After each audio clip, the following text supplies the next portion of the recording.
Hello chess lovers, Suren here, and in this video I want to share with you a fantastic game played by the reigning world chess champion Magnus Carlsen. Carlsen is on the black side and his opponent is Hungarian chess grandmaster Richard Rapport.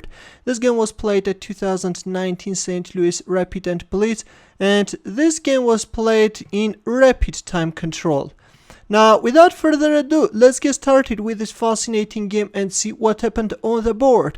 Rapport opened up with knight f3 and Carlsen responded with d5, g3, bishop g4, bishop g2, e6, c4. We have the ready opening, c6, white castles kingside, knight f6, c takes d5, bishop takes f3, bishop takes f3, c takes d5, d4, knight c6, e3, bishop e7, knight c3, black castles kingside.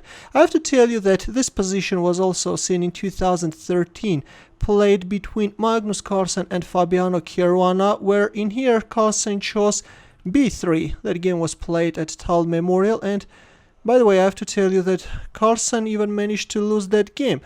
But in our game, after castling kingside, we have queen e2 by Rapport. He's freeing the d1 square for his rook. Meanwhile, we have rook c8, rook d1, queen d7, bishop d2, rook d8. Nothing special, both players are centralizing their pieces, knight e8. Yes, at this point already Magnus Carlsen demonstrates his aggressive intentions, and by moving back his knight on e8, he's preparing to go for f5 and then g5 advancement. Here we have rook c1, and there it goes, f5 is on the board, bishop g2, knight f6, knight a4 and b6.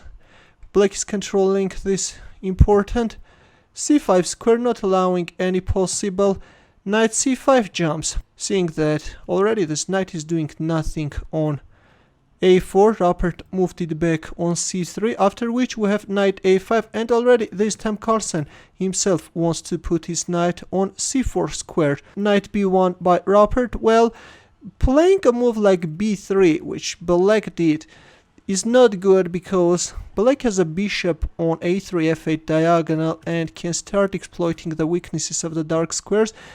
That's why after knight a5, Rapport chose knight b1. Knight c4, rook c2, g5. There it goes. Carlsen is now trying to organize an attack on the king side. Rook c1, g4, and then black can go for h5, h4 advancement in some cases, bishop f1. Understanding that his bishop is doing nothing on the long diagonal, Rapport wants to make it active on f1, a6 diagonal. Meanwhile, the second black knight also finds an outpost, this time on e4, b3, knight d6, queen a6. Well, by playing queen a6, Rapport wants to make use of the weaknesses of the light squares, try to create a counterplay on the queen side, but it turns out that this is a wrong strategy. Later the queen will find itself out of the game. Here we have rook takes c2, rook takes c2, and king f7.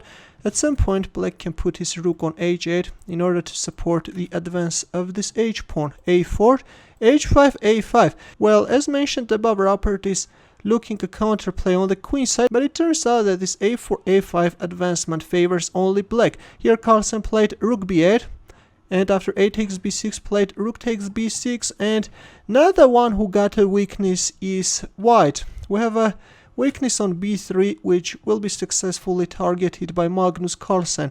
Rapport moved back his queen on a2, after which we have queen b7. Bishop a5, Rapport is allowing rook takes b3 in order to look for a counterplay by penetrating the 7th rank, but it turns out that black's position is super solid. We have queen b8, and right now we have a knight hanging on b1. Knight d2. Well, a move like knight c3 could have been better according to the engine, but even in this case, black has a very active and dominant position.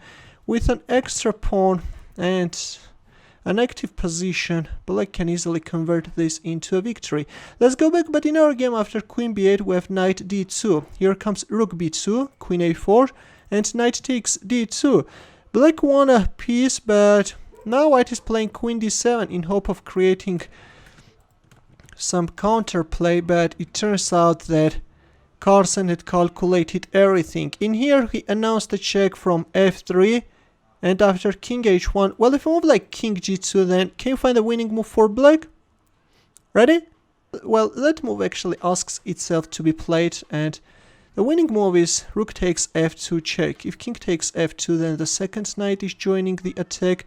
Now if king e2, then queen b2 check is coming with a mate to follow, or after knight d4 check, if king g2, then queen b2 check, and then queen takes h2 checkmate. In our game, after knight f3 check, we have king h1, to which Carlsen responded with a queen sacrifice. Yes guys, I'm not going to ask you to find that queen sacrifice, because from a title you already guessed what you are going to do, but I hope that you managed to calculate up to the end.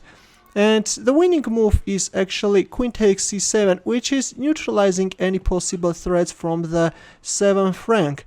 And now if queen takes c7, I have to tell you that after queen takes c7, Rapport resigned, and now if you capture on c7, then knight e4 is coming. And your king is in danger. If bishop e1, then simply knight takes e1.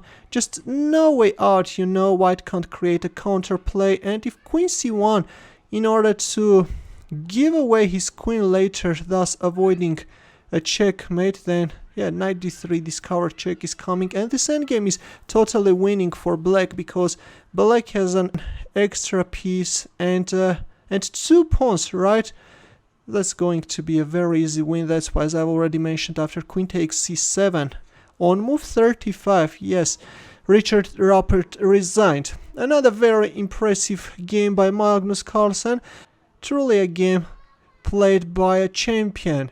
Well, in the end, let's also solve a chess puzzle where the task is actually very easy. It's white to move and win the game. I will wait for your winning move in the comment section. Thanks for watching. Here are more suggestions for you. Feel free to check them out as well. I will see you in my next video. Take care.